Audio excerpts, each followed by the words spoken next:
Hey everyone, welcome back to another episode of Fringe Coverage. This podcast profiles the stories, swings, and stars of the LPGA Tour. And whether you're new to women's golf or a longtime fan, hopefully this podcast helps you develop your own rooting interest in women's professional golf. And first and foremost, everybody, Happy New Year. We made it. We are officially 6 months into this podcast. Tom, Happy New Year. How the heck are you, buddy? Happy New Year, Mark. Season 2 officially starting. Are we doing this off of calendar year? This is season 2? Well, this is LPGA season 2 for us. So all right.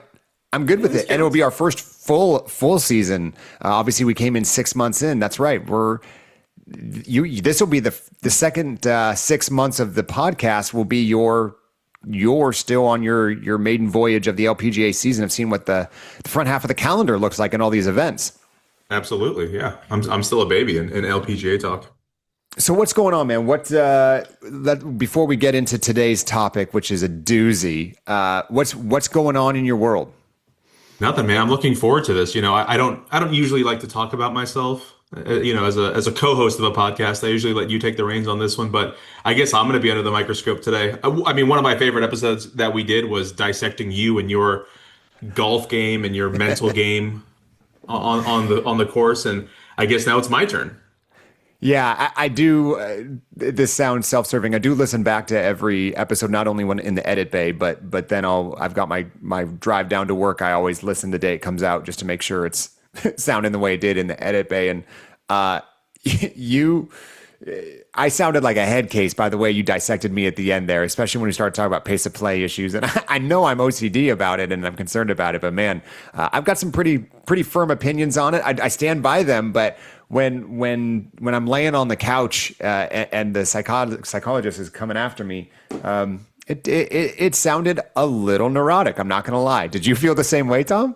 No, not at all. Because I mean, you and I have had these conversations before. One of the things I am interested in seeing is the next time you're on the course, does that conversation we have, did that cathartic interview that we did with you, does that actually change your game in any way? I doubt it. I think certainly not a pace of play. I do wonder if you know what, resolution, this year is the only time we talk about me today. I am going to try to get back to remembering why I have a sloth head cover. Yes. Because that was, there was good intent behind that. But I need to be a little bit more deliberate with everything. Mark, I got one golf gift for Christmas this year. And? It was a Rally Owl Detroit Red Wings octopus head cover for my driver. Rally Owl is an octopus, is that right? I don't know if you've ever seen the Detroit Red Wings mascot. He's a purple octopus. I don't think I did know that, no. Are you familiar that the Detroit Red Wings fans will throw an octopus onto the ice? I did. I did not know that was tied to the mascot.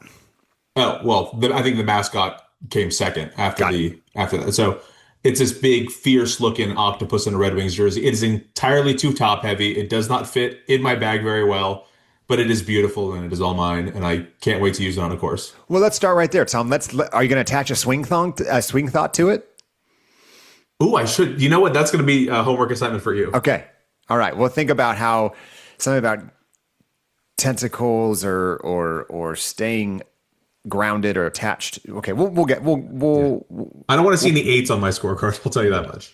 No. Maybe that's what it is. Avoid the 8s. Although that's a bad swing thought. We need to be positive with our swing thoughts, not what you're trying to avoid.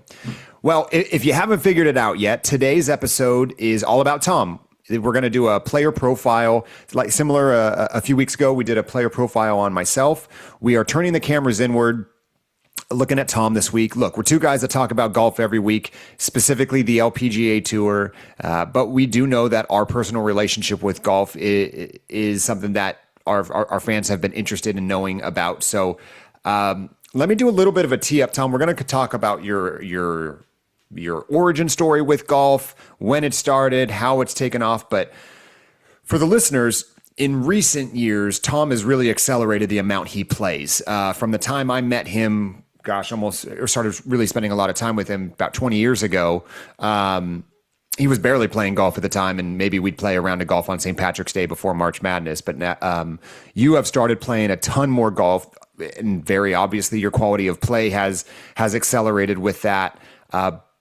But let's kind of rewind the clock, and let's just say it now. You have surpassed me in your golf game now, and I'm coming for you in 26 now that we're here.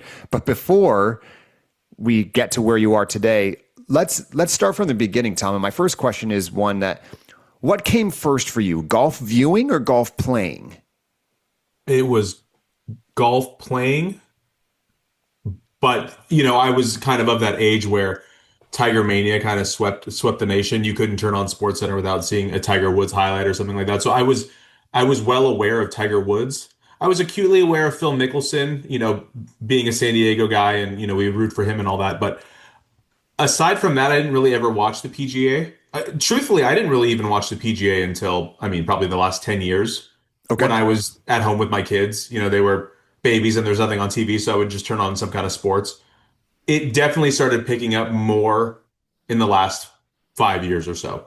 Okay. Now, I started playing golf when I was, let's say, 15. And so before that, any other golf exposure would have been like mini golf kind of stuff, right? Absolutely. Yes. Okay. Mario Golf. So first 18 hole round was around 15? Yeah, probably. I got my own set of Wilson Pro staffs, sick. From the Sports Authority. $200 out the door with a bag and 14 clubs. Sick. I very quickly learned that I was a lefty putter. That's something that we've discussed in the past where I swing righty. We'll go get into that. Okay, sure.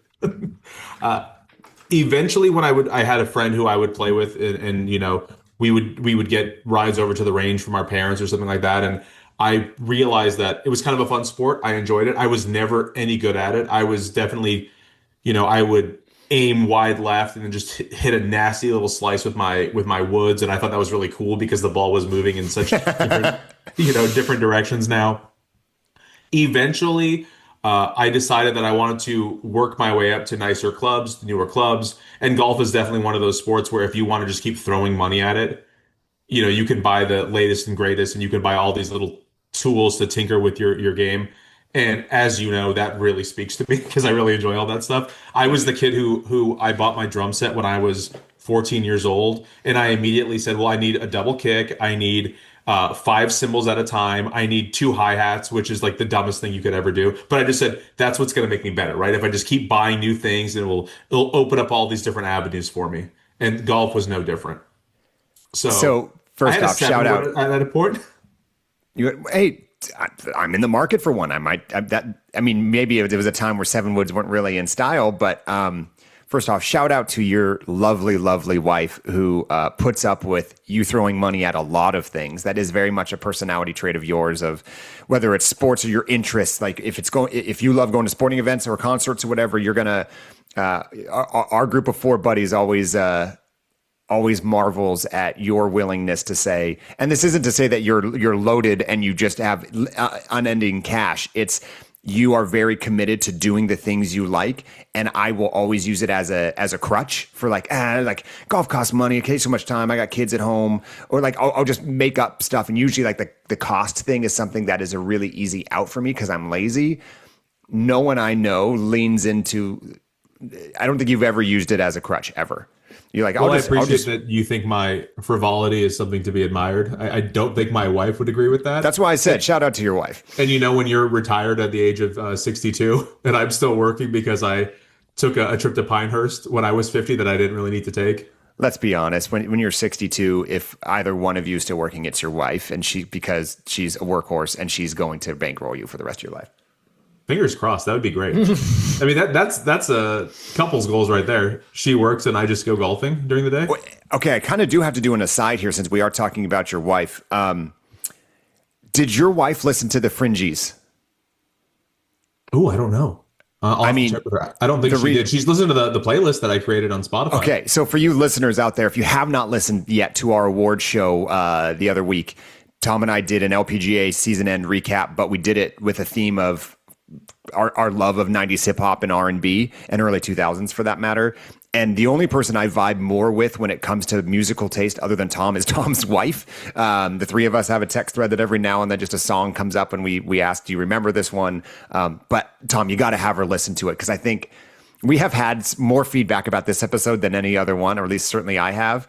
And all of the most funny feedback I've got have been about your song choices. The "Can I Get a Putt Putt" especially has resonated with our fans. Not to mention your "My Neck, My Back" crack that I will leave for everybody else to go listen to. So shout out to your wife. Hard I to hope she find a clean listens to version it. of that for the playlist. But I found Nice. one. Yeah. Congratulations. Now your son can listen to it and just wonder what's really going on. Okay, enough about the Fringies.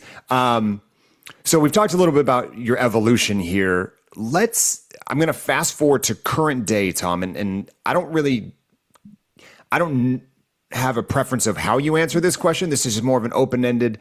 How would you describe your current relationship with the game of golf? So I am very interested in playing all the time. And I understand that, I might have a job that's more flexible than most, or I might have, a little bit of free time on the weekends where some people don't, because, my kids are 10 and 8, so they're not constantly needing supervision like they did, 5 years ago. Like your kids are a few years younger than mine. So they need a little bit more watching than mine do. So I'm very much interested in, I will text you on a Sunday morning, hey, are you free next Sunday to go play at 10 a.m.? Or usually my preferred tee time is sunrise, just because I'm up early anyway. Same. So I'm always trying to find some kind of tee time. At any given point, whether you know this or not, I usually have about 2 or 3 tee times booked. And I Just in case I say yes. this morning, I just booked 2 foursomes for a trip to Palm Springs. I said, you know what? I don't know. I haven't even asked anybody, but I'm going out there and hopefully somebody's willing to play. Okay. I will always just have something on the books. My kids have spring break, and where we live, we have something called Ski Week, which is like President's Day week. You have the whole week off. And before my wife and I even plan any hotels or anything for a trip, I book tee times. And I go, well, we're going to Las Vegas, we're going to Palm Springs, we're going to Scottsdale. I will book a tee time because I always want to get out and play golf.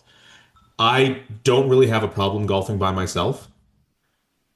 I kind of play a little bit better when I'm by myself. I don't feel like I have as much pressure on me. I know that's kind of silly to say. I am willing to go out and just kind of have fun, try new things. I don't know if it's because usually people who play by themselves are better, and I don't really feel any pressure to beat them because I don't know them. That's probably something you're going to need to dissect for me and figure out why I'm why I play well when I'm by myself versus when I'm with my friends. Maybe I'm not drinking as much. Or You never drink that much on the course. That's an easy let's just throw that one out. That's never been an impact to you. That's probably true. I'll let you figure it out then. Okay, I think we might come back to that one. That's interesting. I didn't have that in my lineup of questions, but now I do. You're probably right to not, because like you said, I don't really drink much on the course anyway. My relationship to golf, I am very eager to get better. I have kind of plateaued lately. I have broken the bogey golf threshold. If I shoot worse than bogey golf, I am very upset. I'm not very upset. I'm upset with myself because I know that I could probably do better. If I shoot bogey golf on an executive, I'm pretty furious with myself because I feel like I shouldn't be doing that anymore. I don't know why I have these unrealistic standards for myself because I've done it a few times, but I feel like it should be something that I should be able to attain pretty easily now. So let's level set a little bit. Last couple years or just most recent year, how many rounds a year are we playing right now? I would say maybe 12 to 15. Okay. Using the Gin app and all of that? No. Do you have a handicap? 18 birdies app, and it'll spit out something. Says I'm like 14.5. Okay. And then you've mentioned, I think we talk about this a lot. We are fans of executive courses. We like quick golf just as much as we do like a full round of golf. What's that split look like if you were to look at those 12 to 15 rounds of what you and I fondly refer to as big boy courses versus executive courses? Executive courses, if I had to guess, I would say that I probably am between 8 over to 12 over. Sorry, how many rounds a year are you playing? Oh, I'm sorry. I probably get about, it's probably 50-50 because, last year I went on a few vacations and I was playing big courses. I did Chambers Bay, I did Kapalua, I did Scottsdale, and then even like the Torrey Pines locally, or a couple of the courses around here, Twin Oaks or something like that. So I would play. It probably is pretty close. I'm able to get out like a 6 a.m. tee time when the daylight's around a little bit longer on an executive. Okay. Knock that out in 2 hours. That's something that I try to do once a month or something like that. But it's become increasingly difficult to do that with just busy schedules, both mine and others. Okay. Another super broad question for you. Why do you play golf? Oh, I enjoy the competitive aspect. Unfortunately, in my advanced age of 40 now, it's harder to find competition. I don't really find, poker. I don't find that stimulating. I'd rather do something a little bit more athletic. When it comes to competition, I do play racquetball regularly. That's my other form of competition. I really enjoy walking golf courses. So even if it were a par 72, I do find that pretty entertaining. I know that sometimes it can be a little bit of a drag, which is, kind of slows the game down, but I thoroughly do enjoy walking a 72. So I guess the exercise, the fresh air, and also it's one of those things where I've put enough time into it that I do want to get better at it. Yeah, I can't see myself just saying, you know what, I'm done with golf and I quit. And so I'm going to keep going until for some reason I can't play anymore. And you use the word competition. So who or what are you competing with or for? Very easy answer to this one, Mark. I only compete against myself. And this is something that I really try to instill in my kids. Like, you are not competing against other people when it comes to, free throw shooting, or when it comes to throwing strikes or getting hits in baseball. Like, all you need to do is worry about getting better than you used to be. And that's how I feel about golf. We've kind of mentioned in the past that, I golf more than most of my friends do. So I don't think I could have a blow up and it could be a very close round. But for the most part, my scores are usually lower than the people I go golfing with. Now, I don't really care. Like, if you and I went out, I mean, aside from just ribbing you a little bit, I don't really care if I beat you or if you beat me. Like, if I roll up to a 72 and I shoot an 84 and you shoot an 83, I'm going to be super happy because I just went 12 over. And like, that's not something that I usually do. So I don't care about who I'm playing with in that aspect. I really just want to improve my own game. Well, I think, said another way, given where you are in your golf journey, and while you said you've somewhat plateaued, you are still, your best golf is probably still ahead of you. And and we'll get into how and why in a little bit here, but you're still on that ascent, it seems like, from when you really started, which kind of using the timeline here, it's kind of post-COVID is really when you've really started accelerating the amount of golf you're playing. But your floor is much higher, right? Yes, you might have blow-ups, but your baseline is certainly, with our group of friends, always going to make you super competitive and the best one in the group for the time being. But I'm curious, as we sit here in January, what's a good round look like? And I don't necessarily mean the score. If you use the point of like, hey, if I shoot 84, I'm going to walk away really happy. What are the things that, if you are taking the spikes off at the end of a round, sitting in the back of your car, what's going to make you say that was a good round? Right. So I do try to go back and actually think about the round and not just look at the score, because, you've had a few times where you see, you hit the ball from the fringe into the hole, like you putt it or you chip it. That's not realistic, right? That's not going to happen very often. So if that happens 2 or 3 times around and I go, oh, I shot 15 over, I'm pretty happy with the 15 over. Yeah, but the way I went about that was probably not sustainable. A good round to me is me driving the ball well, hitting the ball into the fairway, because, the last couple rounds I played, this goes without saying, pretty basic level stuff. Greens in regulation and just hitting the ball in the fairway is a really big deal, right? Yeah. So I played an executive a couple weeks ago and I shot bogey golf, and I was pretty upset with myself because I probably hit the greens less than 50%, or I'm sorry, balls in regulation. So if you count the greens and the fairways, it was less than 50% of the time. And that just shouldn't be happening. it was bad weather, like, super soggy course, but I don't care. I should still be able to hit the ball, give myself a chance at a par putt. And that just wasn't really happening the last time. So that's Sounds like something that I solid probably need contact to work matters. on. What's that? Sounds like solid contact matters. Yeah. Novel Isn't that funny idea. how that I should works? probably try that once in a while. Okay, well let's get a little granular with your game here. We've already teed up a few things that we're gonna definitely put you on the couch for here. But let's start broad. Describe your mental and or emotional approach to a round of golf. So again, parking lot, you got the shoes on, we're walking up. How are you? Are you just kind of, and that's how you're playing with me. Are you just kind of freewheeling? Hey, I'm having a good time with my buddies. Let's see what the game has today. Are you going in saying, hey, I'm trying to achieve something today? How do you approach any given round? Well, for better or worse, the preparation starts way before the parking lot. Oh, wow. If I know that I'm playing a round of golf, let's say I'm playing a round of golf with you on a Friday morning, Okay. I will make sure that I go to the range on Wednesday or Thursday. Because I don't play well enough or frequently enough to just be able to take, 2 weeks off and then go on a golf course and play. I've definitely done that in the past, but then I realized to myself, it really does matter. Practice helps. Again, another novel concept.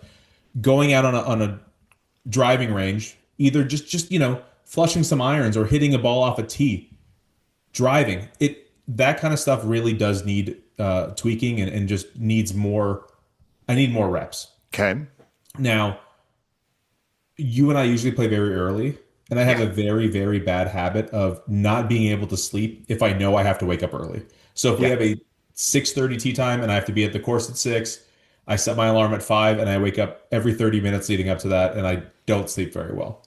Now, if you and I ever played at noon, you're toast. I don't know, man. I think you still have problems sleeping that night before. I think you're like a little kid too excited to play the round of golf. It's me the night before Christmas. I can't wait. Yeah. Seeing me every day is Christmas. And I will go to the course early. I rarely hit a driving range beforehand. Yeah. Like I would never buy a bucket to do that. I'm very presidential in that way. I only have a few swings in me. So I need to go out and I got a few good swings. That's it. I will, however, putt. I always need to putt because if I ever did figure out the split, I would assume that my putting is half of my strokes. Sure. It's close. I need to practice my putting way more than I do. I wish I had a putting mat outside. I have one that it's, I can put in my hallway and just kind of roll balls, and that's very easy, but that's not helpful because, I need to read greens and all that stuff, whatever. I usually play my best golf at the very beginning of a round. So I always try to, I want to get off to a hot start. I'm trying really hard to play smart golf like you and I spoke about. And I have to keep reminding myself of that. If I play at a brand new course, I am much more conservative than I would be if it's a course that I've played 100 times. Because I go, yeah, I know how this green undulates. I know where I need to hit it. I know there's a hole coming up that I can really do some damage on. So why don't I get a little bit more aggressive on this one? All these thoughts are going through my head. Now, when I go up to a tee, I do a fairly good job of just blanking and not thinking about 10, 20 different things. I remember what's that one like? time I was playing racquetball with a friend of the pod, Peter. And I said, man, do you ever have like a song stuck in your head while you're about to serve? And he goes, no, why would you? I go, I don't know. I had this song stuck in my head. And when we're playing, I'm running back and forth on a court like a madman. And I have just this song in the back of my head going. And he goes, yeah, you got to cut that out. I go, yeah, okay, I'll do that. Thanks. So I really do a fairly good job of not thinking about 20 different things when I'm standing over a ball, with the exception of a driver. With a driver, I do a lot more like, okay, I got to make sure I get my waist involved. I got to make sure that I'm getting my arms set up the right way, my feet, I'm the perfect distance away. I know where I'm aiming, all that stuff. That is usually where I get into some trouble because I'm very hit or miss with my driver. I'm either on for the entire round with maybe like one or two errant shots or keep it in the bag. You're not doing anything with this thing. And right now, again, I'm sure this is a volatile thing. What's your miss right now with the driver? Is it a two-way miss? Is it right or left? hook. Where's duck hook? Okay. Duck hook. Sweet miss to have, man. Isn't that fun? Oh yeah. Yeah, you don't push that ball right very often. No, not Okay. too much. I made some adjustments to make sure I can cut the slice out of my game, but Again, duck what's hook that appears like? every so often. Everything you're talking, man, you and I are such different golfers. It's so fun to go through this. Okay. So I was going to ask what's going through your head over a shot. You just kind of talked through that, especially with driver. This is probably time to point out to the viewers your relationship with chipping.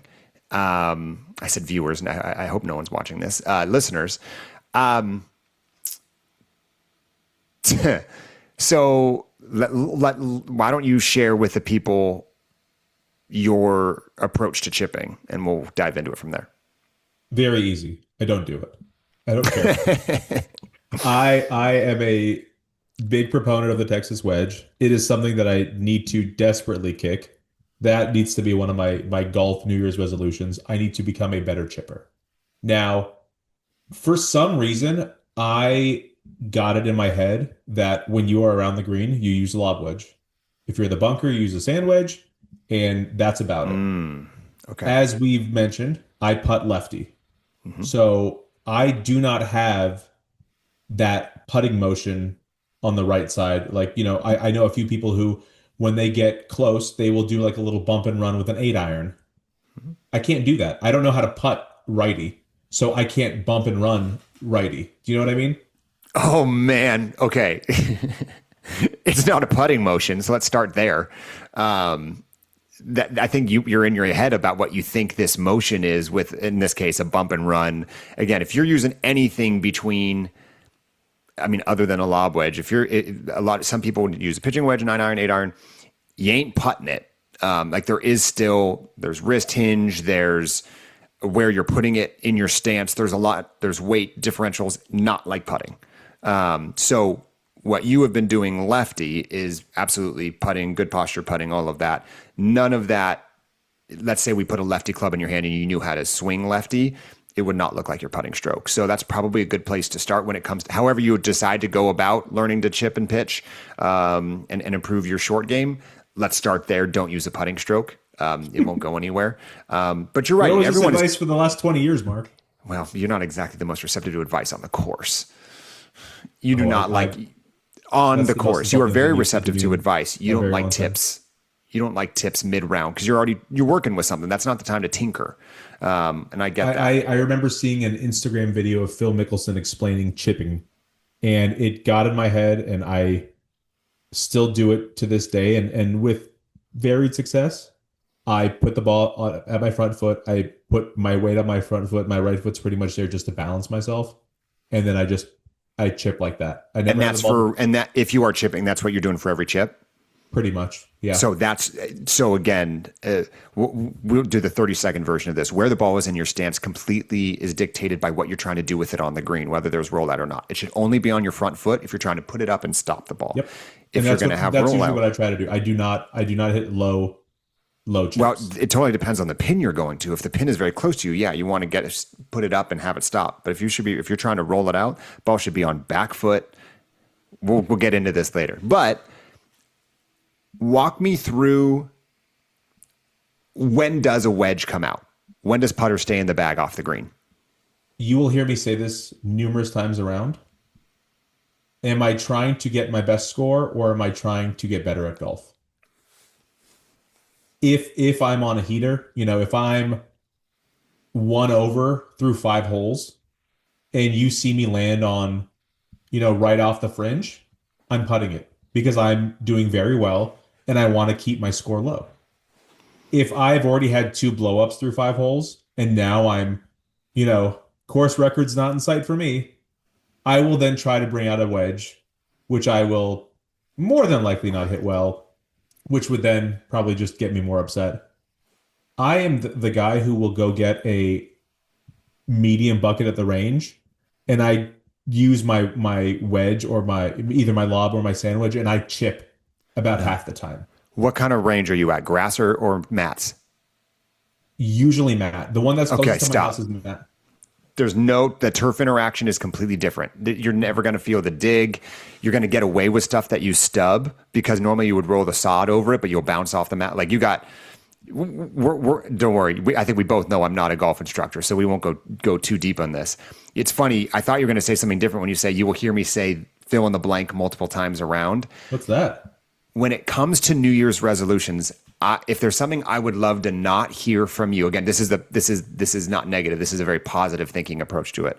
I would love to not in 2026 not hear, like, you know how when you're walking a course and it's my shot, you'll already kind of be walking towards the green and you'll beat your opponent there if they're the ones that were closer and they're hitting their approach shot.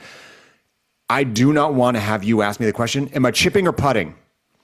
You're already, and because what you're asking is like, can I bring my putter out? Like, and usually it's like a running joke, like you can pull a putter from anywhere because you're so afraid of it. Usually, like I use the rule with you, like if it's thick rough, you'll probably chip, but otherwise, if you're on a collar somewhere, the fringe, if you will, you will obviously putt it, and you'll do it from great lengths. Like you'll be 30 yards short, but on the apron, and you will putt that thing just because you don't trust your hands. I would love to not have that be in question. I would love to know that if you are off the green by more than 1.5 feet, you know that whatever club you've been practicing your chipping with is what you're going to pull, not, can I just use the safety valve? Because you are very good at a Texas wedge. Let's get ahead of that, right? Like I was waiting you've been for that. doing it for so long, right? That you know how to get the ball through that first cut of rough that's thick and have it kind of kill near the hole. Like, but you know what? You need to get to a point where your Texas wedge, you're leaving yourself 6 feet, but your chipping is guaranteed to be 3. That's going to be and that won't happen. And that's the scary part for someone like you who is still on their ascent in golf is you might have a dip coming, but it's a self-inflicted dip. It's not like, oh, I didn't play very much and I'm bad again. It's I've decided to invest in learning a new skill, which in the short term is going to be a detriment to my game because I'm going to skull some shots. I'm going to hit them fat because I'm still learning how upright to stand or how to hold the club. But long term, there's going to be some very tangible benefit to you. Yeah. So that I'm going to use that as a segue here of if you look at the next 40 plus years, you might be able to play golf, right? A, is your best golf ahead of you, do you think? Yes. B, as dreamer or realistic as you approach this, what would be a goal you would like to achieve in your golfing life? Not this year. Like if you think there's still an ascent to happen, what would be either a competitive or a peak score, however you look at it? What would be the goal you'd love to hit? Saying breaking 80 is an unattainable goal, but that could definitely be a fluke, right? You could do that one time and go, I broke 80, I'm living my life, I did a great job, and that's where things end. But that's not what I want, right? I would like to be a single digit handicap at some point. That would be something nice. And I know that relying on a Texas wedge isn't the best way to do things, right? When someone goes, what's the best aspect of your golf game? When your answer is the Texas wedge, you probably have some issues, right? Sure. I am very much the Rick Barry of putting, where, I'm good at a Texas wedge, right? Rick Barry's good at his underhand free throws. That's not going to help you with the rest of your golf game. Right? Yeah. This is something that I need to learn how to do. I need to learn how to chip. If this is something that ruins my game for the next 8 months or something like that, I need to. That's hard. Another basketball. I need to trust the process. I need to go out there and say, I don't care if, now I'm shooting plus 24 because I'm not relying on a Texas wedge. I need to get better at it. And that's so hard, man. Like I battled, look, I don't know how much we've talked about it, but like I used to play a lot more golf than I do now. And I don't even think it was to the amount that you are currently. But if you're spending so much time on the golf course, we said 12 to 15 rounds. This is kind of the next series of questions. You've mentioned if you've got a round of golf coming up, you'll try to hit the range. How many non-golf rounds, like how often are you practicing? I used to be once a week. That was my goal. And you know what? I can probably still do that this year as one of my goals is to, if it's something that I care enough about, if it's something that I spend money on, why wouldn't I want to make the most of it? Because Right? it costs more money. Right. Yes, but it's not that much more money. What is it? Like an extra, let's say $50 a month? If So you're saying once a week you want to hit the range? Is that what I'm hearing? hit the range once a week. Okay, Now, so you're going to the range 50 times a year, and you are playing 15 rounds of golf. So you've got 65 unique days that you are engaging with the sport actively. Yeah. hopefully, yeah. That's In that'll addition be- to your main job as a LPGA podcaster. right. Well, that's only once a week recording. Probably Maybe we what, should like spend more time 8 to doing some 10 research. hours on research. So Right. Because that's a lot of time invested in the sport, and so that's where I want to go. Is what does you mentioned you're the guy that will go get a medium bucket and pull your wedges and chip with it. Now, are you chipping it on the range, or are you going over to the practice green? unfortunately, my stupid range that is all mats does not even have a chipping green unless you want to pay an extra $5. And I just go, well, I'll just chip off these mats instead. I think that's kind of Okay. stupid. Yep. So yep. maybe invest in a new driving range. Go find a better one Honestly, where I can man, actually Don't you have some do- turf at your house? and do what? Just hit into a net? I mean, one of them. I mean, first of all, chipping. We're not launching balls 60 yards. You should be trying to roll something 14 feet. You have that in grass, don't you? You know, I absolutely do. And I even bought, now that you remind me, I have one of those buckets that it's like a net, a circular net that I can Yeah. hit into. Yeah, I should probably bust that out. I mean, that's all it is. And again, it's not going to be the exact grass. just right. get that motion down. Just Correct. Get the Because swing then down, you're yeah. going to, if that, just like everything else, muscle memory will start building of like, oh, I stub it, and it's going to, as soon as you get out on the course, you're going to forget it all the first few times. That's kind of where I am in my world, right? Like I took such a layoff from golf that now that I'm back, I am very open to everything, which means my game is really bad right now because I don't even have consistency with what I'm trying to improve. Whereas with you can pinpoint where you want to get better because there are certain parts of your game that are, at least for right now, like more than fine, right? That you want to invest your time in. So hitting, pitching wedge 9, 8, 7, 5. I'm very comfortable in all of those clubs. So what does practice look like right now at a range?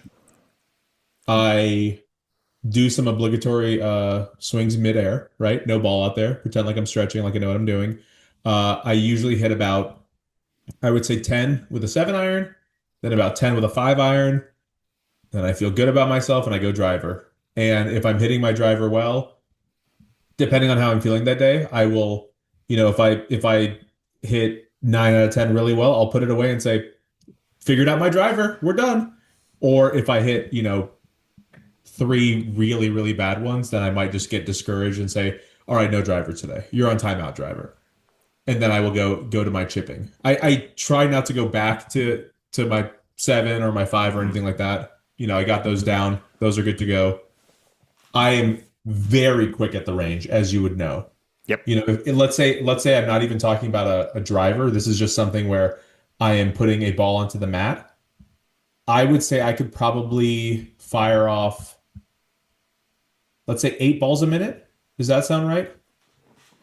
Sure. That's about eight balls a second, right? That's probably 8 where balls a second. I'm sorry, 8 balls a minute. That's probably where I'm at. So may I? 1 ball every 8 seconds is what I meant. Yeah, go for it. Wow, I have so many questions right now.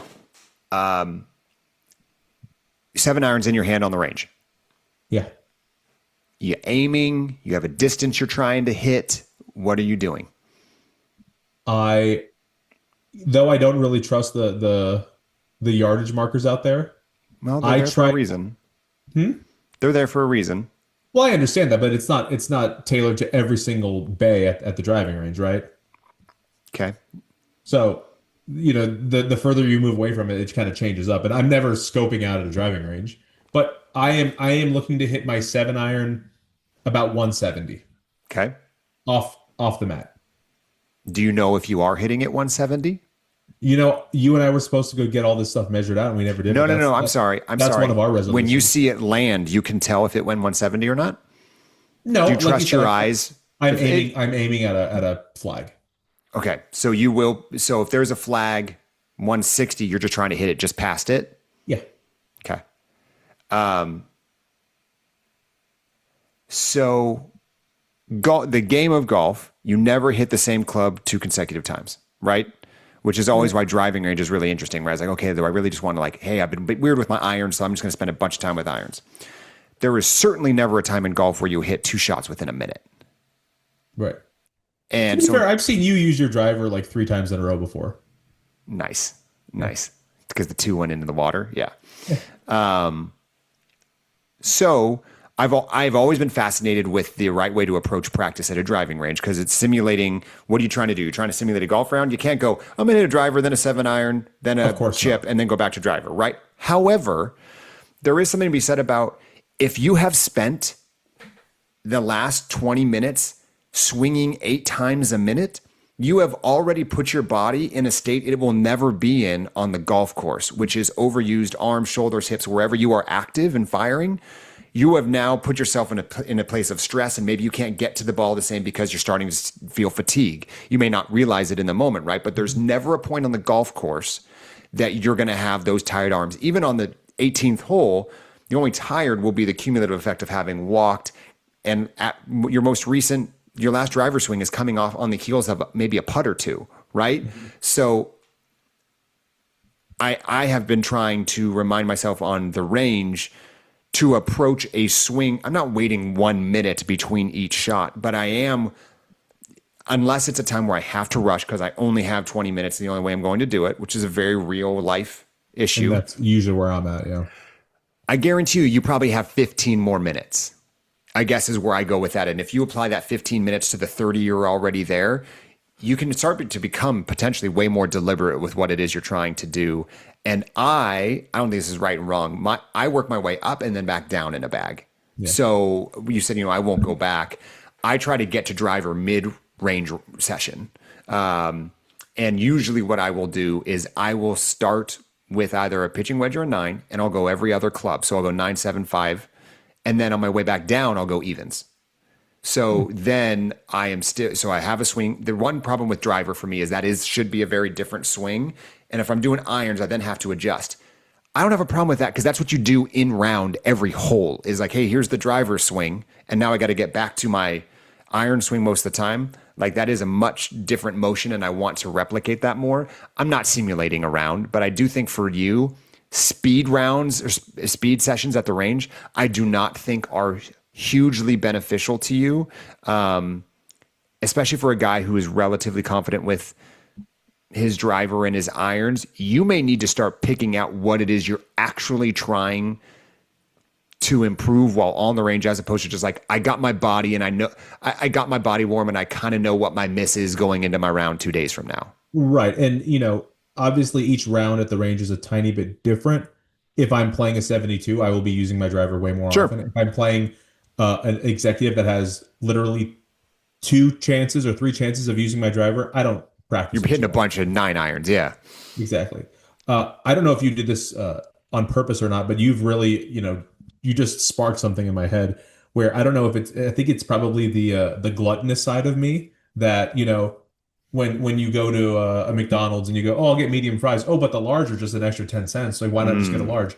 Like, a bucket of small balls is $8, but a bucket of mediums is 10. I go, well, why wouldn't I just get that? Mm-hmm. Well, if I could just slow things down, whether it be my golf swing, the amount of times I hit, the amount of French fries I eat, all of this, I probably could get away with a small bucket, right? If it's 40 balls, you don't ever hit the ball off a tee or off a mat more than 40 times in a round, hopefully, right? Like I said, about 50% of them are putts. So yes, I could probably go out there, hit my driver about 10 to 12 times, hit some wedge shots, hit some long irons, and slow things down. And that probably would be far more beneficial. Yeah, and now, it doesn't mean like you can't if I'm hitting my clubs really well at the range and I finish a bucket of balls, a bucket of 80 in a half hour, and I really do well, that makes my day, right? Like I feel phenomenal. And that's cool.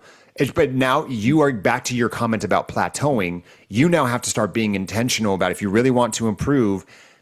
You mentioned this a couple episodes ago. You threw as much money as you can at the sport in terms of making sure you are outfitted with the right equipment, whether it's your actual clubs, whether it's having the right lasers, whatever it is. Hats. You hats, right? Tees, all that, ball markers that are sweet. You have everything you need from the tools perspective, not necessarily your skills, but like the tool, like the physical things that you can bring into a golf mat. The next piece is the intentionality behind your practice. The biggest tool that I'm missing from the golf course, Mark, is you.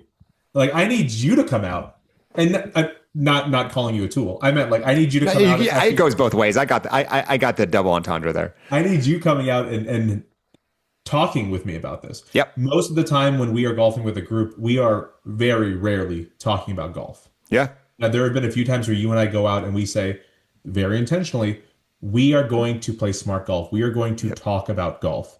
Yep. If the hole is 300 yards out, sure, you could try to hit your driver 300 yards. You're probably going to do that 5% of the time. Sure. Or why don't you hit your 8-iron 160 and then your 9-iron 140 and you're there, right? That's something that I need to be much better about, especially for somebody who doesn't like the chip. Because what am I saying? Sure. I'm going to hit a 300-yard hole. I'm going to drive it 280 and feel really good about myself and then leave myself a 20-yard chip that I can't hit. Why do something like that to myself? Sure. Why not just be smart? Why not tee off with a 5-iron? If it's a straight hole, no dog legs, you will rarely see me use anything but a driver on a par 4 or par 5.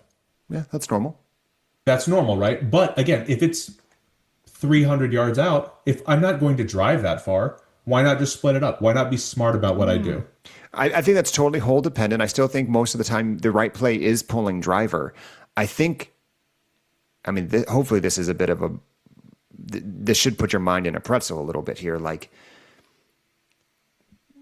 you improving your chipping should have a trickle effect to your long game and saying, hey, I am now more empowered than ever to pull driver, pull the long iron, get myself as close to the green as possible because I am comfortable with the skill set I have there, as opposed to, oh, well, I don't really want to leave myself that uncomfy 20-yard chip. So now I'm going to club down and give myself 100, which is a comfy distance. And now you have brought in a lot more variables at a 100-yard clip where you should just, the goal should always be that ball to be as close to the green as possible, whatever the whole length is. You're almost backwards approaching this. Is like the chipping is not to improve your chipping and your proximity to the hole after your chip. It's the comfort and the freeing up that it's going to give you in your long game to say, hey, I know I got it when I'm up there. Like, said another way, if you took my short game and gave me your long game, like, we would be a very decent golfer. Like, we would probably be hovering around 80 real fast just with those two things, because I'm a head case with the long clubs and you are a head case with the short ones, like just like said shortly, right? Like, if you could start just at the very least, just from a mental confidence perspective, being like, hey, I know this is the way I'm going to approach around. Even if you end up sculling it, if you're committed to it, it will impact the way you're approaching everything else. And you know what? I can't wait to the part like where I can actually go out there and feel comfortable with the wedge. Yeah. Like full Kevin McAllister. I'm not afraid anymore. I think we could do something about this, right? Like, first off, there's nothing wrong with what you said earlier. Like, man, if I just hit 80 balls and I'm flush and I walk away, I love that feeling. Keep that, man. Those sessions should still happen. Like, sometimes it's just good to bang balls, man. And like Charlie Hull still does that. Like, sometimes it's just fun to grind and put your body through a workout, which is what you're doing on your range sessions right now. There's nothing wrong with that. That's just different than trying to improve your game very tactically, right? Like, that, it's just serving a different purpose. And if it's fun, man, sign me up for fun. Like, if that's what that is for you, keep doing that. We may want to hold each other accountable here as we start looking at 2026 and beyond. Is, look, if we're going to play golf together, we want to go play a round of golf. However, it may be interesting for us to say, hey, X number of times a year, and I'm talking 2 or 3, like not something stupid, because I don't want to cut into the few rounds of golf I have. But I have more flexibility to go say, hey, let's go do 30 minutes somewhere, as opposed to let's go do 5 hours somewhere. Of saying, let's go to a facility that has not only a range, but a chipping facility. And look, I think we both know, like, I'm no instructor. We've said multiple times in this podcast, I know way more about golf. That my knowledge of golf far, far exceeds my ability to put it into play. Do as I say, not as I do. Right, exactly. But that in itself checks the boxes for me of A, the social element I love about golf being around you, right? Second of all, I love golfing and swinging, and that I think the short game is arguably the most fun for me because you get to get creative with it. there's no creativity in your brain right now when it comes to the short game. You're like, how do I get this ball in the green so I can just use the flat stick again? Like, there's going to be a point where I can't wait for you to get aggressive with your chip and be like, I'm trying to sink this. Like, again, we're not there, but I do think that that's something very realistic for you. I knew this was going to be a long section of this, similar to pace of play for me, because chipping versus putting is the running joke for our group as it relates to you. So we talked a lot about strengths and weaknesses and what you're trying to improve. Is there anything from us? I don't know how much you are actually tracking your stats, but at least anecdotally, as you look at whether it's the fairways you're hitting, the greens you're hitting, the putts you're hitting, is there anything that from a stats perspective that you are A, tracking, and B, want to improve this year? Whenever I would play a round of golf and I'm keeping score, I'm very meticulous. I'm always the scorekeeper, right? Because I don't know why. It's kind of the role that I've fallen into. I put stars next to any of my greens in regulation. Great. And I will text you after any round of golf and I say, Mark, I got 8 stars and 4 pars. Yeah. And you know exactly what I mean when I say that. Stars and pars, baby. Stars and pars. And the things that I keep track of for a round, again, I'm not super concerned about my final score because I know if I played a good round or not. I know if I'm, yanking putts left and right and my score reflects that, but I did a really good job getting onto the green. I can at least take comfort in that, knowing I drove well. I hit my approach shots really well. I do pay attention to how many times I'm actually able to hit the ball on the green. And again, playing with executive courses, that's probably a little bit more important on an executive course than a full course because it's just tee to green, right? There's no fairway shots most of the time. Yeah. So whenever I play an executive, I am very cognizant of, yes, going into this, there are 14 par threes. I set a goal for myself of hitting 10 greens from a tee shot. And at one point, I would say about a year or two ago, I got very good at that. One round, I shot 2 over at an executive. And that's still, obviously, that's my best score ever. Heck yeah, man. Right. And at some point, I probably need to get that out of my head and go, cool, that was an anomaly. You did that once. You were even through 14, and then you had a blow up at the end, right? I need to kind of forget about that one and kind of say, what's an average round look like for me? Can I push back on that a little bit? I don't want you to get off that quite yet. Why do you think that's good to treat that as the anomaly? I don't remember the round super well, except the fact that I was even through 14. But I'm guessing there were some lucky bounces here and there, right? Like some long 30-foot birdie putts or something like that. And again, that's not something that I can bank on. I know that I can Why? At any given point, I can go out and why can you not bank on shooting even through 14 holes? There's no way you lucked your way into that for 14 holes. Like you were obviously playing good golf, I was on a right? heater, right? Yes, I was on a heater. That's not. But why can't a heater be replicated? It can. I would say that if my best round ever is a 2 over, that same course I've shot a 4 over, and then probably my next best at that course is a 9 over, right? Okay. So that's a pretty big delta. So is that something that what's more sustainable, right? What's more likely to happen if I go out and play tomorrow? A 2, a 4, or a 9? What are we talking about right now? Expectation setting? Is that what we're talking about right now? Is how you're going into a round and like whether you should be disappointed or not by the end score? What is it you're using the 2 over as in terms of the barometer? The 2 over, I try not to think about at all. Truthfully. Man, I think I'm learning a lot. If I was the sports psychologist, I think we got to start making you a positive thinker. Right? And look, the chipping's a different story, right? It's a skill you don't currently have that you need to learn. That's more technical than it is, mental, right? Like, I mean, it's mental because now you've got a block because you haven't done it for a while, but like, you just have to learn a skill. You need to approach a round of golf the way you approach a driver, which is blank your head and swing it because you know you can do it. Like, you've shot 2 over, you've shot 4 over, which means it's there, which means those weren't lucky rounds. Yeah, it probably means that you sunk a double breaker on the 13th hole to keep yourself at even, but you did something else to keep yourself 1 over for the other 13 holes. Like, you need to go out, your expectation should be, I have parred every one of these holes in my life, right? Especially the exec that you and I are thinking about right now is like, I know I can do that. I know I'm going to have a bogey here or there because I'm going to make bad contact somewhere. I'm going to lip out a putt or I'm going to rush something, whatever. But the next hole should be, let's get it back there. I think you need to be a bit more aggressive with the goals you set for yourself. I don't think you're a sandbagger by any stretch. I just don't think you necessarily set goals confidently. I just need to take a time when I would golf, I would say, Mark, you set a goal for me. Yeah. No three putts or no bunkers. I don't think you're comfortable saying you're good. Interesting. I'm really curious to spend like a round with you of like, if I could actually like, making you confident is impossible. That's not a skill I have, nor is it something that anyone can do. But like, you have it in you because you've done it, and you're almost using it as like, nah, I should probably be living the 8 or 9 over world. Like, no, you're not. Get better, man. Like, screw that. You've been getting better for 5 years. I expect you to start breaking par soon at this executive. Like, otherwise, why are we playing the whites and the blues? Like, learn the skill and then move back. That'll be the next big thing. I mean, once I can actually, get like a consistent 12 over or something, finally move back to the blues. Okay, let me ask you a legit question. Our exec course, again, mainly the par threes are, what's the longest par three club we're hitting? 8 iron? 8 iron. Maybe? Yeah. Tom, if I put you on the red tees, how different would your score be? Not much different. Probably worse.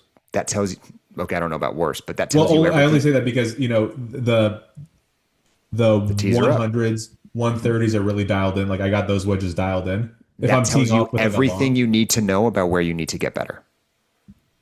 Yeah, shorter holes. 100%. You shouldn't be spending any time hitting 4 irons right now. Yeah. Because those same skills, guess what? Most of your approach shots on par 72, par 4s are those tee shots on the exec courses. Oh, yeah. Like, every so often I'll get something on Instagram that says, hey, you have 24 hours to hit a 130-yard hole in one, and you win $10 million or you go to prison for 5 years. Are you taking this? And I'm very confidently saying, yeah, I could do that. That's a perfect distance for me. That's wild. See, that's where your confidence is completely misplaced. Like, you're not confident in your actual round of golf. But the point is, like, there's lots of people who said, like, hey, until you can, and you pick your score, right? Until you can break 90 or until you can break 80 at these tees, why are you playing these? I'm not advocating you need to go start playing the red tees, but it is an interesting thought exercise because I agree with you. If I played the reds right now at that same course, I think I am better because I can control those wedge flights a lot better than you can. I can hit the same club like 120. You could give me one club and I could hit it probably between 80 and 120 yards relatively confidently. Mm-hmm. You have a great full swing game, right? You're going to need to start learning how to throw some off speed pitches, right? Yeah. As a very interesting game for us one of these times.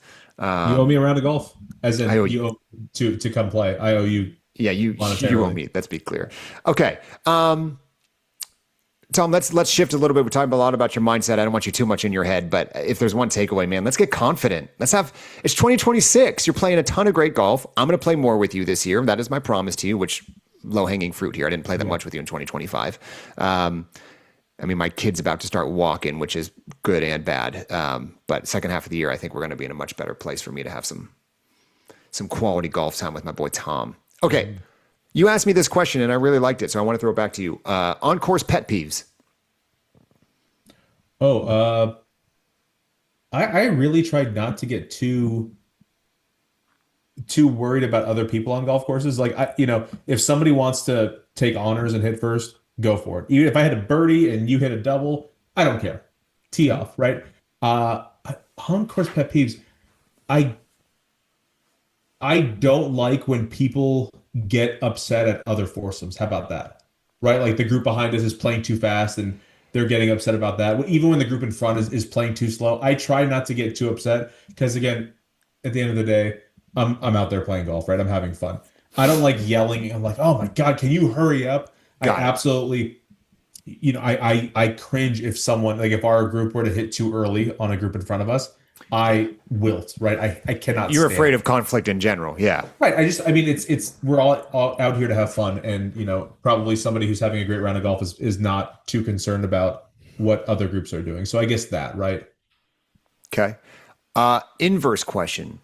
And you even thought about maybe spinning this in an entire podcast. So without ruining that idea entirely, What are the little things in golf that you appreciate? Sights, sounds, routines. What are just the little things that you think about every time you go to or come off of a round of golf that you appreciate? I mean, there are a few shots, right, that if you hit it perfectly, like, getting my scope out and going, I'm 130 yards out. Like, this is That's perfect. the go zone. This is a pitching wedge if I've ever seen one. Green light special. Yes, it just getting something like that, I feel so. I love seeing that kind of stuff, right? If I see a short par four that's like 270, I go, oh yes, I'm gonna drive this thing and roll it up onto the green. And I probably won't do it, but the few chances I get, I absolutely love it. And I'm sure you've heard me say this, that once I get my first eagle, my entire golf game is going to change. There's a 300-yard slight dog leg, and I'm like, I'm driving this thing, because if I can get the ball near the green and I can get an eagle shot, my whole life's going to change. Obviously, nothing like that's ever going to happen, but once I can start getting that kind of stuff out, a whole new Tom will be born. I do love wearing a good hat, a nice golf hat. Anytime you see me on a golf course, I have like 3 tees stuck in on the side of my hat. That's where I Under keep your my hat. tees. Yep. I got a few in the back snapback. Got my little ball marker on my hat. I like the ritual of golf. You have a very LPGA player approach to your headwear. Most of the ladies wear the ball marker on their hat or their visor, and most of them put their tees back kind of in their ponytail that's out. And your version of that is they're just slid into your hat, and you have it on yours. It's funny. Not many PGA players, now that I'm thinking about it, wear their ball markers on their hat. That's probably because my ball marker doesn't have a magnetic spot for a ball marker, nor does my glove. That's usually how I used to do it. I used to have like my little divot tool in my pocket, Yeah. and it had a magnetic ball marker holder. Now it just clips out of my pocket, and I just keep everything in my pocket. A good feel too. Fixing a divot. Are you talking about me making a divot that I have to fix? Got it. Like an approach shot, and you take a nice pelt of grass. Okay. Okay. Here's a good one. One of my favorite feelings on a golf course: hitting the ball either just onto the green from a far distance, right? If it's a par 3 and I hit it onto the green, or if I'm in the middle of the fairway and I flush it and lands on the green, first thing I do, undo the glove. Yeah. That's a good feeling. And just pull putter as fast as you can. So you can like walk to the green holding putter, like that's all you have. Absolutely. Honestly, on the days you've got a golf cart, there's nothing better than getting to the green. You just keep bringing one club with you to the green. Yeah. I'll go walk around your ball. Mark, I'll help you find your ball. Come here. Yeah, I got you, bud. I already know my balls. Are you a food guy on the course? You bring snacks, or no? Yeah, I don't think I remember. I drink coffee every morning. I do not drink coffee before a round of golf. Really? Don't have the rumblies. Don't want to deal with any of that. Okay. I'll have a bottle of water in the cart or in my bag, and that's about it. Okay. Maybe if it's a few times a year when I'm drinking on the course, I'll have like a bag of trail mix just so I'm not just ingesting alcohol. Yeah. You love yourself a good breakfast burrito post round. Oh, give me that any day. Post round, post shower, just when I wake up in the morning, give me a breakfast burrito. Best food on earth. Most memorable shot. Ooh. When I was first starting out, I hit from a bunker into a green, like a fairway side bunker into the hole, which probably got I probably shot an 8 on that hole or something like that, but that was a really nice one.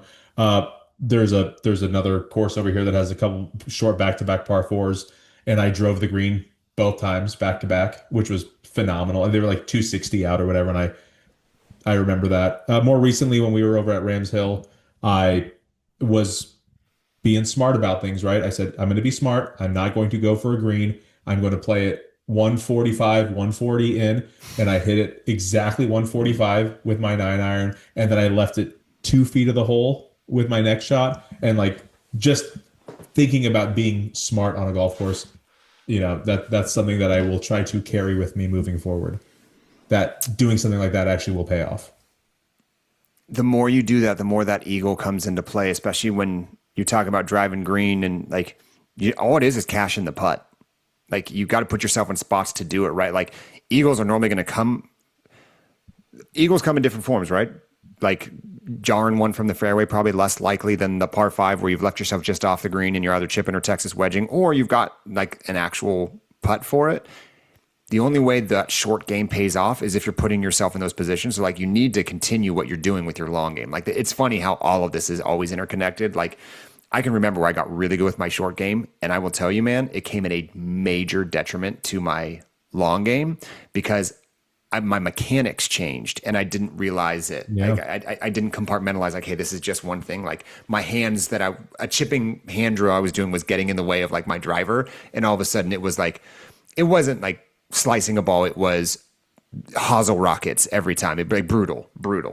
Okay. Flip of that. Most embarrassing moment. Oh, I mean, there was one time where, as you know, I used to be a club thrower. And this isn't even one of those times where I threw my club and I lost it, or I couldn't find it, or I left it on the last hole and I had to run back. I mean, that's always embarrassing, right? We Sure. talked about that a few weeks ago, having to run back and get your club and all that. There was one time where I did a horrible drive and I was probably about 20 years old, I would say. And I got upset with myself and I chucked my driver, like threw it straight toward the hole. And, 300-yard hole. I just launch it out there. I then go stand off and I let my boss hit the ball. You did this with your boss? I did it with my boss, and he laughed. Golly. I know. Again, not the brightest idea. He then drove the ball directly into my club and snapped it in half. What? Snapped it in half. Hit the shaft of my driver. And I walked over to it, like, because it was a liner, and then it popped straight up in the air. And I said, that might have hit my club. And I picked it up, and sure enough, snapped my shaft in half. So Serves you right. Holy that's moly. embarrassing, but also I think it's a really cool story. It's pretty funny. Wow. That's karma I've for sure. never broken a club by smashing into the ground. I would assume that would be pretty embarrassing. I've definitely done that with a racquetball racket and probably tennis a couple times. I get much harder on myself when I let a teammate down than myself. So tennis, when you and I used to play doubles, I would get very upset if a long rally's happening and I'm the reason why we lose it. Yep. Or I can't get a serve in because I keep double faulting. That I do not like letting people down. And that's probably another topic for another day. Which might be why I enjoy golfing so much. Because it's just it's insular. But you are still very hard on yourself regardless. Yes. And I mean, look, pot meet kettle, right? Like I'm in the exact same way, but it is easier to see it in someone else than yourself for sure. And it's also one of those things where, because I play so often, I now have higher expectations of myself. Good. And I go, I shouldn't be doing Good. this. Yeah. Don't lose that part. That's the thing that I'm saying is like, you can't say I have higher expectations of myself, but then say, hey, but I can't shoot that 2 over ever again. Like that can't be the barometer. Like lean into it. You always talk about confident mark, or I don't know what you call the other one. But You don't want to know what we call the other one? Yeah. I think I have a pretty good idea. Lean into it, man. Like you're not going to be better being passive. Okay. Last question. And that's actually a decent segue. We talked about long-term, what you'd love to do. What is a goal? I'm putting you on the spot, Ryan. What is a goal you'd like to achieve score-wise in 2026? What is attainable? Let people know what your best ever score on a par 72 is. And what? Yeah, on a 72, I've shot 85, 84, and 83. So like those are... So your best score is an 83. 83 is my best. Yeah. Okay. And you've shot each of those scores once? An 83, an 84, and 85? Okay. What score do you think and want to set as your goal to achieve this year? I would love to be able to break 80. I think that would be monumental for me. Good. This is something that I can actually... Here's the thing, right? If I'm now deciding to change my approach to golf and actually try to get better at the game, it's not going to happen now. It's probably going to take months and months of me improving my chipping game. If I want to go right now and try to shoot it, like if you told me tomorrow you have to go play a 72 and break 80, I'm Texas wedging all day, right? Because I know that's probably my best Today, sure. Yeah. Today. I get that. I think, to answer your question, I think I would rather start adjusting my game and using chipping more and not try to get my best score ever this year. I think it would be beneficial to me if I didn't do that. I know love this you answer. laid a trap out for me, and I'm not taking it. I actually didn't even think about it until you said it, but I love that answer. I love it. Now, proof in the pudding, right? Okay, conversely, I think I think I have a decent shot at being at shooting par on an executive course.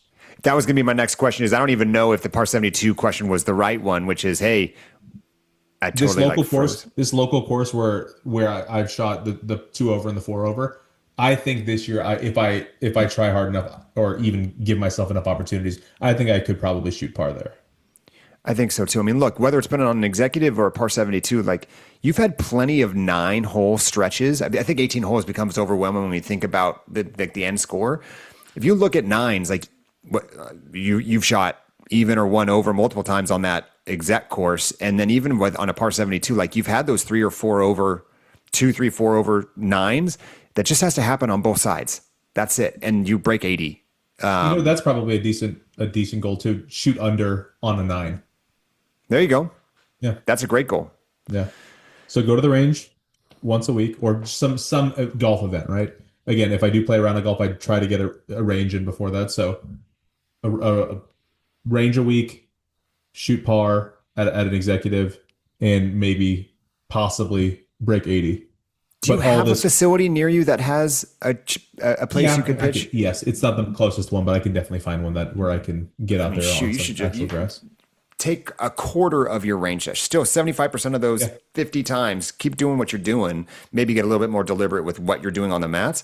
Take a quarter of those and 10, 12 times go to a facility. Touch grass. Yeah. Or start doing something in your backyard. Yeah. I'll come to your house and we'll chip. How about that?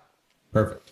All right, Tom. Well, thank you for letting us take a peek inside your brain here and how you approach golf. It's a scary place.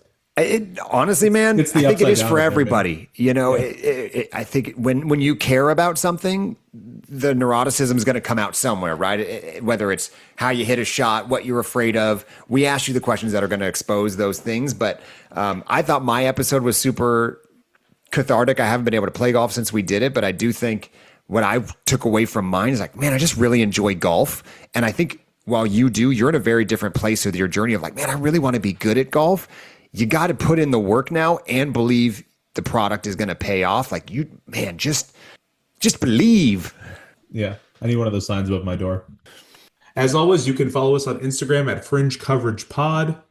You are absolutely welcome to listen to our Fringies playlist on Spotify. All clean, ready for the family. Get them. Excellent. They need to learn some of these songs, right? We got to keep Chingy alive. I think Chingy's alive. Anyway, and then you can also send us any topics or suggestions for an episode to our email address. We are fringecoverage@gmail.com. And whether you're approaching from the fairway or the rough, we got you covered inside the Fringe.